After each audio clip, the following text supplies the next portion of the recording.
Good morning students. আশা করি আপনারা সবাই ভালো আছেন। আমি আপনাদের সায়ন স্যার, আপনাদের ফিন্যান্স প্রথম পত্র বিষয়ের একটি নতুন ক্লাস নিয়ে সবাইকে স্বাগত জানাচ্ছি। তো আজকে আমরা আলোচনা করব অর্থের সময় মূল্যের আরেকটি পার্ট।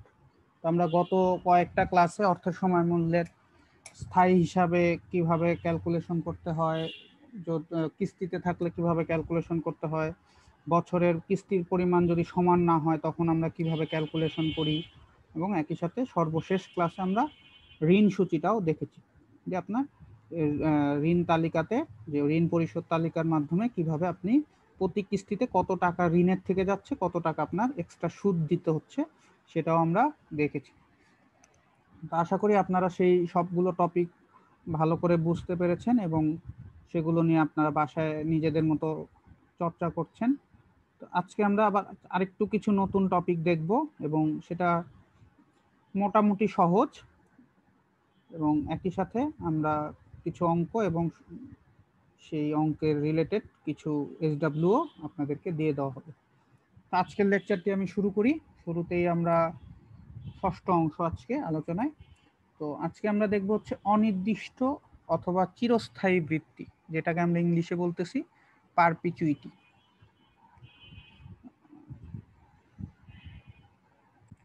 আমরা পারপিচুইটি এটা কিভাবে হয় এটারও কিছু অঙ্ক আমরা এবং সূত্র আসলে আমরা একটা খুব সহজ সূত্র এই পারপিচুইটি, এটা দেখব। তারপরে আমরা দেখব হচ্ছে নামিক ও কার্যকরী সুদের হার, এটা নিয়ে একটু আলোচনা এবং এটার কিছু অঙ্ক। তারপর সর্বশেষ আমরা দেখব কিছু বাড়ির কাজ এই রিলেটেড। ঠিক আছে, তো আমরা আলোচনাটি শুরু করি। তো প্রথমেই আমরা চিরস্থায়ী বৃত্তি অথবা অনির্দিষ্ট বলতে কি বোঝায়। আচ্ছা, এতদিন আমরা যে বৃত্তি আমরা মানে কিস্তি রাইট এটা বলেছি। তো অনির্দিষ্ট বা চিরস্থায়ী বলতে যেখানে বছর নাই, অর্থাৎ কতদিন ধরে আপনি টাকা পাবেন সেটার কোনো লিমিট নাই, বা কতদিন ধরে টাকা দিবেন সেটার কোনো লিমিট নাই। যেমন এর আগে আমরা এন ছিল, বছর থাকতো, বাট পারপিচুইটি অথবা চিরস্থায়ীর মধ্যে কোনো বছর থাকবে না। অনেক প্রোডাক্ট থাকে যেটাতে বছর থাকে না, আপনাকে সারা জীবন এটা টাকা কিস্তি দিয়ে যেতে হয় অথবা পেয়ে যেতে হয়। ঠিক আছে, দুইটার একটা। তো এমন এক ধরনের অ্যানুইটি যার মেয়াদ অসীম বা মেয়াদ কোনো মেয়াদ বা বছরের সংখ্যা নির্দিষ্ট নয়। একটু আগে বললাম যে এখানে কোনো বছর নির্দিষ্ট থাকবে না, আপনার যতদিন ইচ্ছা আপনি টাকা পেয়ে যাবেন। যে ধরনের সাধারণ বৃত্তি প্রাপ্তি প্রদান অনির্দিষ্ট সময় ধরে চলতে থাকে তাকে চিরস্থায়ী বৃত্তি বলে। তো আমাদের নর্মাল বৃত্তি আর চিরস্থায়ী বৃত্তির মধ্যে পার্থক্য এটাই যে নর্মালি একটা বছর থাকবে, চিরস্থায়ীতে কোনো বছর থাকবে না। তো এই ধরনের অঙ্কের ক্ষেত্রে আমরা একটা শুধুমাত্রই বর্তমান মূল্য বের করতে পারি, যে আমি সারা বছর বা সারা জীবন যতদিন বাঁচবো প্রতি বছরে 5,000 টাকা করে পেয়ে যাব। ঠিক আছে, যেমন পেনশন হয় অনেক সময়, পেনশন অথবা আপনার ভাতা, বিভিন্ন ধরনের বয়স্ক ভাতা, এগুলো কি সারা জীবন আপনি যতদিন বাঁচবেন পেয়ে যাবেন। তো সেটার আজকের দিনের দাম কত, যে প্রতি বছর বছর আপনি আজীবন পেয়ে যাচ্ছেন 50,000 5,000 টাকা করে, তো এই টাকাগুলার আজকে দাম কত। ঠিক আছে, সেটা আমরা বের করার চেষ্টা করব এবং আমরা এই কিস্তির টাকাটাকে আমাদের সুদের হার দিয়ে ভাগ করব। ঠিক আছে, তো এই হচ্ছে আমাদের চিরস্থায়ী বৃত্তি, খুবই সহজ একটা সূত্র। তো চিরস্থায়ী বৃত্তির সূত্র একটা ম্যাথ দেখি আমরা। জনাব ইসলাম একজন গরিব ছাত্রকে প্রতি বছর 3,000 টাকা করে বৃত্তি প্রদানের জন্য একটি বৃত্তি তহবিল গঠন করার সিদ্ধান্ত নেন। তো উক্ত তহবিলটিতে বার্ষিক 12% সুদে বিনিয়োগ করা যায়, তাহলে বর্তমানে জনাব ইসলামকে কত টাকা উক্ত তহবিলে দান করতে হবে। অর্থাৎ যে আমি চাচ্ছি যে একটা ছেলে মানে ইসলাম সাহেব চাচ্ছেন একটা ছেলেকে প্রতি বছর সে 3,000 টাকা করে দিতে চায়। তো এই 3,000 টাকা করে যদি সে দিতে চায়, তাহলে তাকে কত টাকা আজকের দিনে জমা দিতে হবে। চিরস্থায়ী সারা জীবন ভর বয়সে যদি সে 3,000 টাকা দিতে চায়, তাহলে আজকের দিনে তাকে কত টাকা ব্যাংকে জমা করতে হবে যদি সুদের হার 12% হয়। এখন সুদের হারেরটা এখানে ইম্পর্টেন্ট, বছরটা ইম্পর্টেন্ট না। তো এখন সুদের হার অনুযায়ী আমরা বের করব। তো দেখেন, চিরস্থায়ী ভিত্তিতে আপনার সূত্রটা লিখলাম। তো এখানে আমার 3,000 টাকা সুদের হার ছিল 12%, তো আমরা 12% বসাইলাম 0.12, তারপর 25% আসবে আমাদের অ্যান্সার, 25,000 টাকা অ্যান্সার আসবে। ঠিক আছে, আমরা বুঝতে পারছি আশা করি পারছি। তো এই হচ্ছে আমাদের চিরস্থায়ী সূত্র এবং চিরস্থায়ী রিলেটেড একটা ম্যাথ। এখন আমরা দেখব নামিক ও কার্যকরী সুদ। নামিক সুদ, আচ্ছা এখানে আচ্ছা একটু বলে নিই তারপরে আসতেছি আমার কথা। ঋণদাতা ও ঋণ গ্রহীতার মধ্যে চুক্তিবদ্ধ বার্ষিক সুদের হারকে নামিক সুদের হার বলে। অর্থাৎ যেই লোকটা ঋণ দিচ্ছে ধরেন ব্যাংক, এবং ঋণ যে নিচ্ছে ধরেন আপনি, তো আপনি ব্যাংকের থেকে ঋণ নেওয়ার সময় একটা সুদের হার ফিক্সড হয়, ঠিক আছে? তো সেই সুদের হারটাকে আমরা বলি নামিক সুদের হার। বা আপনি ব্যাংকে যখন ইন্টারেস্টে টাকা জমা দেন, যে ভাই 5% ইন্টারেস্ট দিবে ব্যাংক, আপনাকে বলে দেয়, তো ব্যাংকের সাথে যে আপনার যে চুক্তিটা হয় সেটাই কিন্তু নামিক সুদ। অর্থাৎ যেটা আমরা চোখে দেখি পার্সেন্টেজ বলি যে 5% আমি সুদ পাচ্ছি, ঠিক আছে, দ্যাট ইজ নামিক সুদ। ক্লিয়ার? তো যেমন জাহেদ মান্নান জনতা ব্যাংক থেকে 12% সুদে 5 বছরের জন্য এত টাকা সুদ নিচ্ছে, তাহলে এখানে নামিক সুদ কত? 12%। আপনি জানেন 12% সুদ দিতে হবে। এখন হচ্ছে কার্যকরী সুদ। ঋণ গ্রহীতা প্রকৃত পক্ষে ঋণ গ্রহীতা প্রকৃত পক্ষে যে হারে সুদ প্রদান করে তাকে আপনার কার্যকরী সুদের হার বলা হয়। কার্যকরী সুদের হারের আরেকটা নাম হচ্ছে ইফেক্টিভ অ্যানুয়াল রেট বা ইএআর, সংক্ষেপে আমরা এটাকে ইএআর বলি, ঠিক আছে? এটার মানেটা কি? যে আপনি ব্যাংকের থেকে শুনে আসলেন কি 10% সুদ পাবেন, রাইট? বা আমরা পার্সেন্টেজ আগে ছোটবেলাতেও শিখছি, পার্সেন্টেজ যে কোনো কিছু বললে 100 টাকা 1 বছর। এটা এখন আপনি যদি মাসিক 10% পান, এটার মানে কিন্তু এইরকম না যে মাসে মাসে আপনাকে 10% দিচ্ছে, সেটা কিন্তু না। ওই পার্সেন্টেজ যেটাই থাকুক প্রশ্নে বা যেটাই আপনাকে কেউ বলুক, সেটা কিন্তু অবশ্যই আপনাকে বাৎসরিকটা বলে।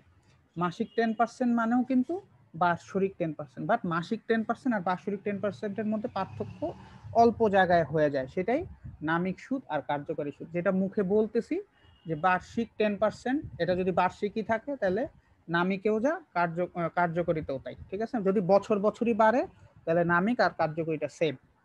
আর যদি বলে মাসিক 10%, সেই ক্ষেত্রে নামিক আর কার্যকরীটা এটা ভিন্ন হয়ে যাবে, ঠিক আছে?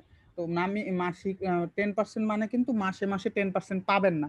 নর্মালি এটা 10% কথাটা একটুখানি ঝামেলা থাকা যায়, আসলে অ্যাকচুয়ালি 10% না, আর একটু কিছু বেশি পান আপনি বছরে, ঠিক আছে? তো মাসিক 10%টাকে আমরা বাৎসরিকে কনভার্ট করতে পারি, মানে অ্যাকচুয়ালি কিন্তু মাসিক 10% মানে আপনি 10% পাচ্ছেন না, কিছু বেশি পান, ঠিক আছে? বাট বলার জন্য আমরা সেটাকে মাসিক 10% বলি, বা ত্রিমাসিক 10% বলি, বা সাপ্তাহিক 10% বলি। কিন্তু সাপ্তাহিক 10% মানে আপনি কিন্তু সপ্তাহে 10% পাচ্ছেন না, এটাও ইয়ারলিতেই বলা আছে, বাট আরেকটু বেশি পান। এই বেশিটাকে আমরা বলতেছি কার্যকরী সুদের হার। অ্যাকচুয়ালি আমরা যেটা পাচ্ছি, প্রথমটা হচ্ছে নামিক মানে মুখে যেটা বলতেছি, অ্যাকচুয়ালি যখন বার্ষিকের ছাড়া ত্রিমাসিক মানে এম আলা অঙ্ক থাকবে, তখন কিন্তু অ্যাকচুয়ালি আপনি কিছুটা বেশি পান। 10% মানে আরেকটু কিছু বেশি পাবেন। আর কখনোই ভাববেন না যে মাসিক 10% মানে মাসে মাসে 10%, 10% টাকা, তা কিন্তু না। 10%-এর অল্প সামান্য একটু বেশি হবে, বাস সেটা বাৎসরিকেই হবে, নট মাসিকে, ঠিক আছে? তো এটার ফর্মুলাটা এরকম, 1+i/m -1। তো এটা রিলেটেড একটা ম্যাথ দেখি। যেমন জনাব মামুন মাহমুদ জানতে চায় নামিক সুদের হার 12% হলে, মানে তাকে বলতেছে নামিক 12% মানে বছরে 12%। তো সেটা যদি সে এটা 3টা ভাগে ভাগ জানতে চায় যে আমি আসলে কত পাচ্ছি। তো বার্ষিকে আমি বলছি বার্ষিক ওয়ার্ডটা থাকলে নামিক আর কার্যকরী একই। তো আপনি যদি এই ফর্মুলাতেও ইউজ করেন এম, তাহলে এখানে বার্ষিক একবারই হচ্ছে এম ওয়ান হচ্ছে, তো 12%ই থাকছে। এখন অর্ধবার্ষিক, ঠিক আছে, এখানে চেঞ্জেস হবে, বার্ষিক ওয়ার্ড ছাড়া কিছু থাকলে তখন চেঞ্জেস হয়ে যাবে। তো অর্ধবার্ষিক মানে এম হবে কত? 2, এই যে 2। তো দেখেন এখানে 12.36% পাচ্ছেন। তার মানে মুখে বলা হচ্ছে আপনি 12% সুদ পাচ্ছেন, বাট আপনি অ্যাকচুয়ালি পাচ্ছেন হচ্ছে 12.36, ঠিক আছে? তো এখানে বলার সময় আমরা বললাম অর্ধবার্ষিক 12%, বাট অ্যাকচুয়ালি ক্যালকুলেশন করার সময় দেখতেছি যে আমরা 12% পাই নাই বছরে, আমরা অর্ধবার্ষিক হিসাব করার কারণে বছরে 12.36% পাইছি, বাট লেখা থাকবে বা বলা হবে আপনাকে অর্ধবার্ষিক 12%, কিন্তু ক্যালকুলেশনে যায় দেখা যাবে আপনি কিছু বেশি পাচ্ছেন। এর জন্যই বার্ষিক থেকে যদি অর্ধবার্ষিক ত্রিমাসিক এগুলা থাকে, আপনি কিন্তু সুদটা বেশি পান, বা যদি ঋণে দিতে হয় বেশি দেন। তো এটা যদি সেম ত্রিমাসিকে আমরা দেখি তাহলে কি হবে? তো এই যে 3 মাসিক পর পর, তার মানে 4 বার হবে এম, আমরা 4 বার। তো সেই ক্ষেত্রে কিন্তু আরো বাইরে গেল, দেখেন তো বার্ষরিকে আপনার 12%ই ছিল, এটা যখন অর্ধবার্ষিক মানে বছরে 2বার করে পাবেন বা 2বার টাকাটা বাড়বে তখন কিন্তু 12.36 কিছুটা বাড়লো। আর যখন 3 মাস পর পর সেটা আরো বাইরে যাবে 12.55। তার মানে অ্যাকচুয়ালি আপনি বছরে 12.55% পাইছেন। তো আমরা বলার সময় চুক্তিটা করার সময় করছিলাম 12%, বাট হিসাবের জন্য যেহেতু এটা বার্ষিক না থেকে ত্রিমাসিক, অর্ধবার্ষিক বা সাপ্তাহিক এইগুলাতে চলে আসছে, তার জন্য আপনি কিছুটা বেশি পাবেন বা বেশি দিতে হবে ইন্টারেস্ট। তো এই হলো আমাদের কার্যকরী আর নামিক সুদ। তাহলে নামিকটা হচ্ছে যেটা চুক্তি হয় সেই সুদটা, আর কার্যকরীটা হচ্ছে অ্যাকচুয়ালি আপনি যেটা পাচ্ছেন। অ্যাকচুয়ালিটা চেঞ্জ হবে মাসিক ত্রিমাসিক থাকলে। আরেকটা মাথায় রাখবেন যে ব্যাংক, আপনি যখনই রিয়েল লাইফে ব্যাংকে যায় বলবেন যে এত পার্সেন্ট সুদ, তো খেয়াল করবেন যেটা মান্থলি নাকি ডেইলি না কি ফরম্যাটে আছে।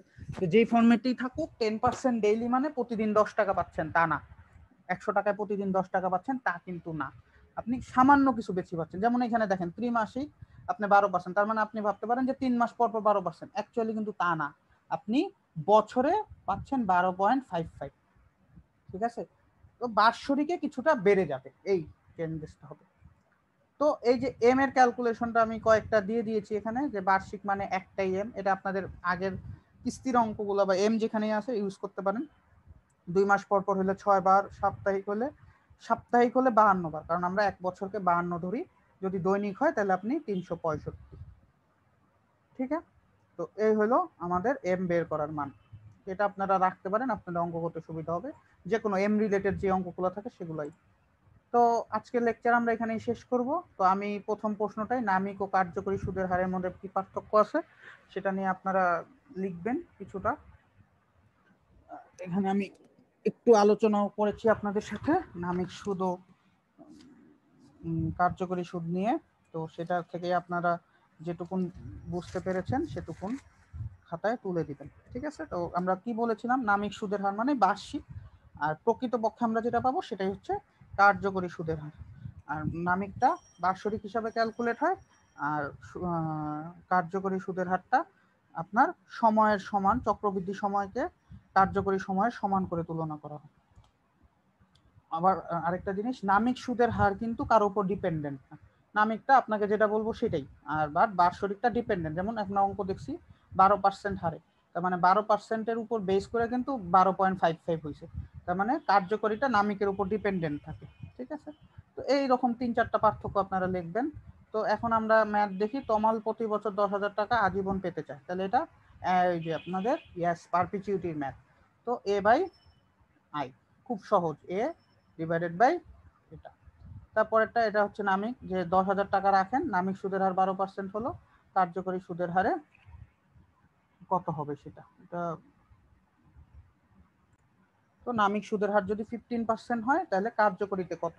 তো বার্ষিকে এটা 15-15ই থাকবে, একটু দেখায় দিবেন কিভাবে।